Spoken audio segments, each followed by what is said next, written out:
Hola amigos, bienvenidos a una nueva edición de Las Hojas Contadas. Hoy nos acercaremos al mundo de la música clásica. Conversaremos con el director de música y profesor de la Universidad Católica, Armando Sánchez Málaga. Sánchez Málaga fue condecorado con las palmas magisteriales en el grado de Amauta en el año 2013 por su vida dedicada a la enseñanza y su amplia trayectoria en el mundo de la investigación. Y es que precisamente producto de este último aspecto de su vida es que nace el libro Nuestros otros ritmos y sonidos, la música clásica en el Perú, que narra la llegada precisamente de la música clásica a nuestro país durante la presencia española.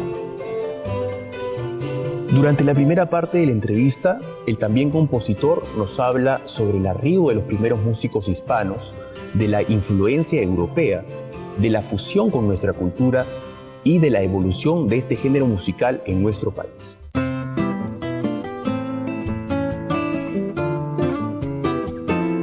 En realidad, hace varios años empecé a tomar algunas notas sobre hechos que me parecían importantes registrarlos de la vida musical de mi país, ¿no es cierto?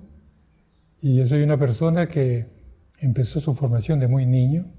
Mi padre, pianista, director de coro, compositor. Para mí la música era algo familiar, muy cercano. Entonces yo conocía a compositores, fui a los primeros conciertos de la Orquesta Sinfónica Nacional y me pareció que la memoria musical, la memoria histórica, era importante registrarla. Poco a poco empecé a publicar algunos artículos en algunas revistas, tanto en el Perú como fuera, y luego se me ocurrió juntarlos, desarrollarlos y integrarlos dentro de un libro que tiene un título muy sugestivo que dice Nuestros otros ritmos y sonidos. Quiere decir que tenemos muchos ritmos y muchos sonidos. Y la música clásica en el Perú. O sea, una de las corrientes de nuestra música es la que yo he tomado fundamentalmente, la música clásica. Y el contenido de este libro no está pensado solamente en los profesionales de la música, sino en el público en general aficionado a la música.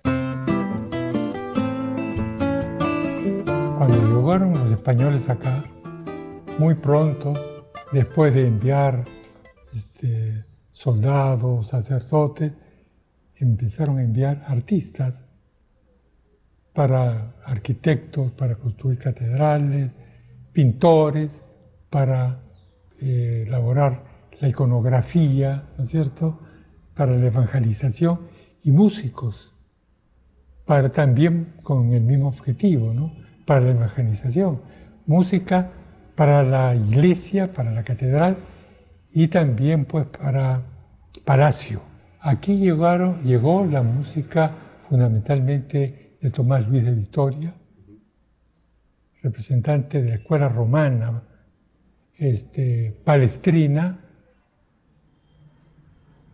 Morales, son compositores que eran interpretados en la música todos los días en la Catedral de Lima. O sea, los músicos contemporáneos españoles tenían presencia también en nuestro país. Los españoles fueron los primeros en llegar, pero después llegaron muchos músicos italianos, ¿no? Algunos músicos importantísimos a la catedral que trajeron otras corrientes musicales, trajeron, por ejemplo, el violín como instrumento importantísimo dentro de la música religiosa, ¿no es cierto? Y géneros musicales, tipo de cantata italiana, etc. Y pues más adelante, en el siglo XIX, vinieron músicos italianos, músicos alemanes. Cuando se formó la Orquesta Sinfónica, vinieron músicos de muchos países, ¿no? Y todos ellos traían su propio bagaje musical. Y vinieron maestros de capilla, compositores, algunos instrumentistas, que pronto empezaron a formar aquí a otras personas, ¿no es cierto? formaron escuelas de niños, había los llamados seises, niños que se les preparaba para que cantaran en las misas, etc. Entonces hubo una llegada, digamos, importante del lenguaje musical europeo a través de España.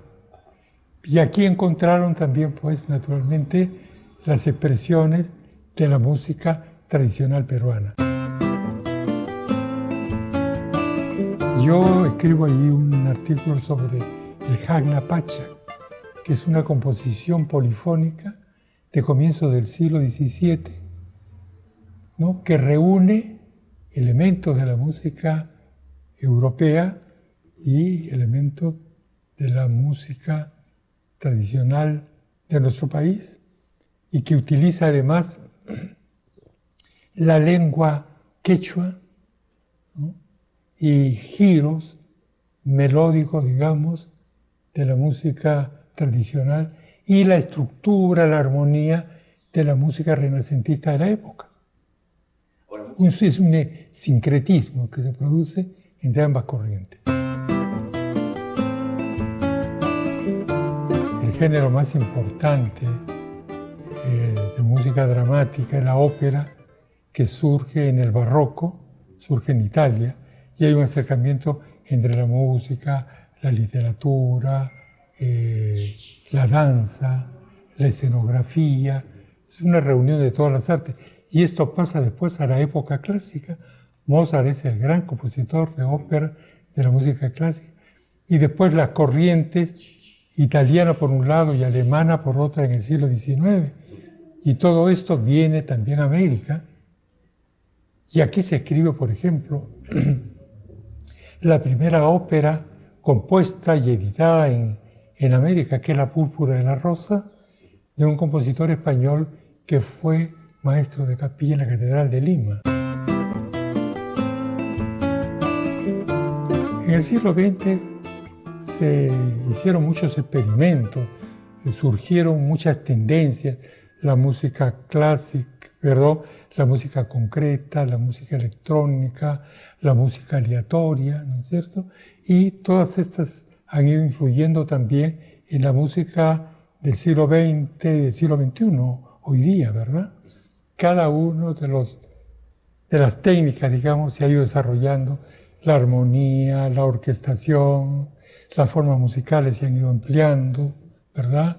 El acercamiento con otras artes, con la literatura, por ejemplo, a través de la ópera, a través de las canciones, ¿no? El teatro musical también. Claro, y además determinados elementos de la música que van tomando mayor importancia. El ritmo, por ejemplo, a partir del siglo XX, se convierte en un elemento fundamental a partir de la música de Stravinsky, por ejemplo.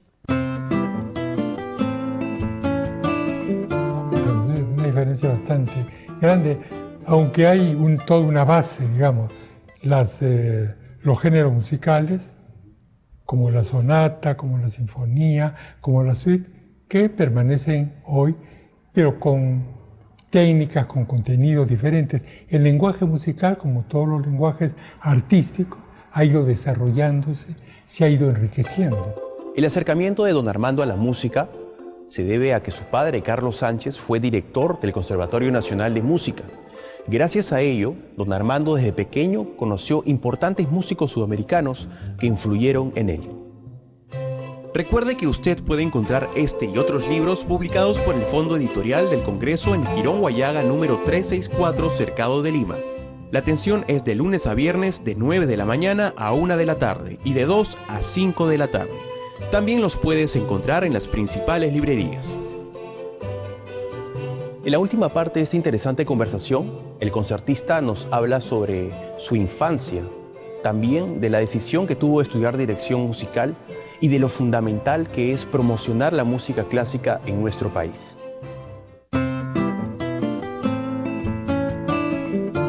Yo gané un premio fuera del Perú, un premio importante en Estados Unidos como compositor, edité algunas cosas, pero en un momento tuve que tomar la decisión. O era compositor o era director de orquesta. Yo opté por la dirección de orquesta. Llega un momento en que el director de orquesta tiene que aprender la técnica específica de la dirección. Pero atrás tiene la armonía, el contrapunto, la teoría, la orquestación, todo. El compositor tiene lo mismo, pero lo que tiene que hacer es todo eso volcarlo en ideas propias. Pero hay compositores que dirigen y directores que componen. Yo podía pertenecer a este segundo grupo. Hay, digamos, un movimiento importante de resurgimiento del interés por la música clásica. Eso queda demostrado, por ejemplo, con la actividad de la Sociedad Filarmónica. Es una institución centenaria, pero que en los últimos años pues, ha captado un sector muy importante del público que asiste a conciertos y a recitales de primera calidad. Aquí vienen orquestas europeas, solistas, conjuntos, coros, que se presentan en condiciones excelentes, y la labor de muchos intérpretes que se presentan en diferentes sitios, ¿no? Pianistas, cuartetos de cuerda, tríos, en fin.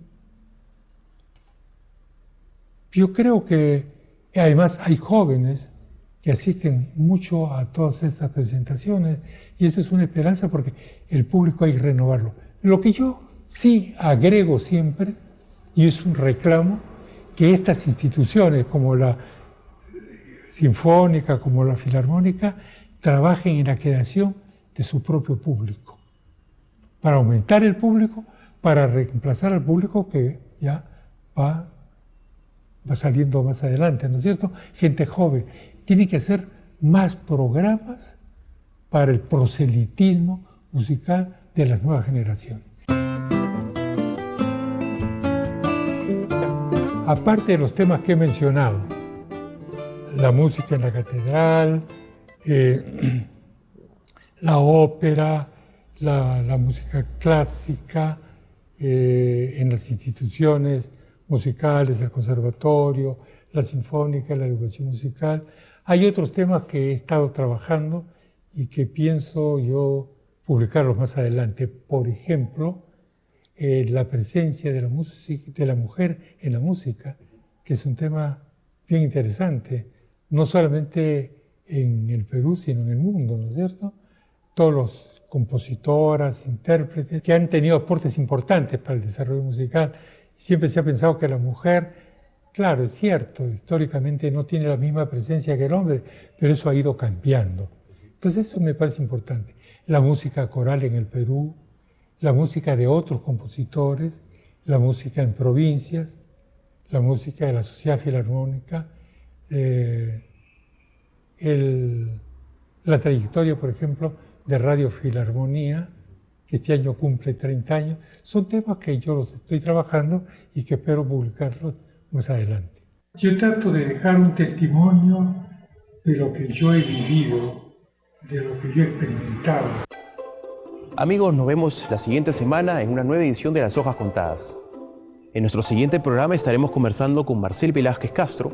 Él es el autor del libro La mirada de los gallinazos, cuerpo, fiesta y mercancía en el imaginario sobre Lima. Nos vemos.